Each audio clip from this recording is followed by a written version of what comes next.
Igboland man German Igbo mụrụ nze ma ozi ekene mụ n'ọzọ n'ụbọchị nke tata. Our brothers na ọ na-ekwu okwu na ọ ghụrụ mmanya wee na-ekwu ihe ọ na-ekwu, but truth, we have to tell the truth always. Mathias Ezeaku nọ na ataki Evangelist Ebuka Obi gbasara hospital o meghere na Anambra State for long time now. But I really thank God that this our brother is also not as if he's not, let me not put the word defending, but I thank God that he's saying the truth. Mathias, enviness and jealousy, hatred is your problem. Mgbe I meghere omenala hospital or whatever you call it, nobody talked about it. It's not that noble that na high law ni you your own terms and condition that you turn it to private hospital, that is your own personal hospital. Fine and good. It's not more that kind of hospital, knowing fully well that you have bitter soul. Because I'm a Christian and I wouldn't take risk my life. You understand? Man that hospital and they treat myself. Because there's possibility of there's possibility of you doing something that will even trigger the sickness or young way. So I don't know why you always come after Evangelist Ebuka Obi since all my head that thing. But thank God now this our brother.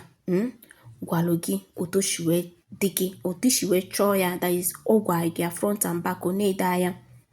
Manachon don't nana need this video because now Mathias is crossing his boundary. If you are not mentally okay, please, the hospital is free of charge. The hospital is free of charge. You can go there, tell them to treat you. Then they will treat you. You will come back to your normal self and continue your menano uzezo or whatever you call it. I know ye be give that no da anatego. Why oji made that kind of thing free of charge? Nka mmadụ abulonde like Lego kagua. Utai no kita no leave Ebuka Obi alone so that he will be and to do your own. Utai no now you can do anything to have just to earn money. So face your own and leave Ebuka Obi. Please, let me leave you people to watch this video. Please don't forget to share as you watch. Click your like button on your notification. Thank you so much and God bless you. And accumulate every day. Now why no one maybe. Number one, you say can join one make. Where will on the moon name yellow? Where John make. Negative. Now, one baby virgin here on our weapon at the Wendara. Simply now, Waloma Ezeaku akebe. Now, one Chukwaki Kabia Makambuni Ezeaku Nebubes you. Now, Jesus upon Sian, no one any power. Now, Jesus does not have power to heal any sickness. Because if Jesus has power to heal sickness, you will have not spent millions of naira building a house where you treat a mad person. Why you will just pray, the person will be made healed. Then those money will be used to fix them in different businesses. Mathias Ezeaku, gente, some ways a quarter. A man must not again at the righteous and also your email and one ways away. Mathias Odurmanya Nelu no Bunkegi. We both Kologaka, we acknowledge the email them, we supported you, we appreciated you. Your brother, Ebuka Obi, Alwonke ya, or all ya members ya, who no say Banaja $1. And mind you, here Ebuka Obi Lukwana who say Bana $1. No ebe elderly people retire 100 take care of them. Aboje Hadi and take care of them. Is a very big, huge thing to Igboland. Ina sina ndoka na sina anywhere o their portion ha na agbakọsi ana nkewe ha na eme everybody na go their property. Mathias Odomanya no nwe onye ka ga-ego ana na Igbo. Igbo na Anambra State go gbokwo me Enugu State bụ unu. Onye ọhụrụ akwa na ofure star ka a na-achụ.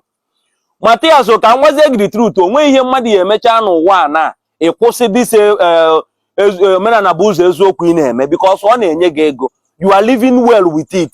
Ona ka Ebuka Obi enweghị ike ịnọkete kwụsị adoration ya. Obidogo ewu na obidogo and the people na-abịa na nke gị people ka ya na-ejekwa na nke Ebuka Obi. Mana ihe eji ama obi mmadụ, ihe eji ama onye dị mma, ihe eji ama onye minuru wee for Igboland wo nke Ebuka Obi megodiri were godo eziokwu kwupụta ya ekwupụtagodi ya since i believe na omenala wụ ụzọ eziokwu na ndụ ugodi data eziokwu for once. Appreciate godi the young man. Everything awụghị ije na-agba ya mgba so nna gị the righteous so nna gị Mathias ma ibe so nna gị Mathias ji adị ndụ ma wee zuole so nna gị Mathias wụ ụzọ the same business ị na-eme ka Ebuka Obi na-eme the same thing ka both of you na-eme na onye bịa na-eme nke na his own channel. Mathias ọwụ na omenala bụ ụzọ eziokwu no dey pay you ị gaghị ịkwụsị ya since he's paying you ịrụgo so many ịnwere ka a na-arụ tepu ịnwere ka a na-ele moto ịgbago meni ana ịrụgo meni unu ma tenant house ha nche niile ogini accumulation email accumulate why iji hapụ those things since ịma na onye bi ụwa gbacha mbọ na ma since ịma na ị na-enweta ego ịma na-eme investment. A young man hapụrụ Imo steeti nata Anambra steeti rụọ wepụta billions of naira dobe ụdị edifice ọlụrụ na Aguleri for his own people. The same ụlọ ọgwụ ịlụrụ appreciate gị because ịlụchala ya gwa anyị na ịlụrụ ya for the help of Igbo na iminuru way for Igbo. Ebuka Obi rụọ nke because na o minuru way for ndị Igbo na ndị nwere ka o si emebe n'isi jebe dia ndị elderly people enwe ka o si adụ jebe dia ka ihe esipụta nwere eziokwu. I was expecting you isi yes at least appreciate godi the young man na o metene ya ka because na esi na ọ na-aka ụka na maybe miracle na ọgwọnwụzighị ndị ara. The truth wụ na both of you ma gị ma Ebuka Obi with the same business ka onye ọhụrụ na-eme so it's high time ụnụ ka mụrụ dan ụnụ agbazi n'onwe ụnụ mgba. Mathias Ebuka Obi wụ your brother ka ọwụ ruo taa ruo echi ofu business ị na-eme ka ọ na-eme. Both of you are catching out with Igbos with mentality ndị mmadụ.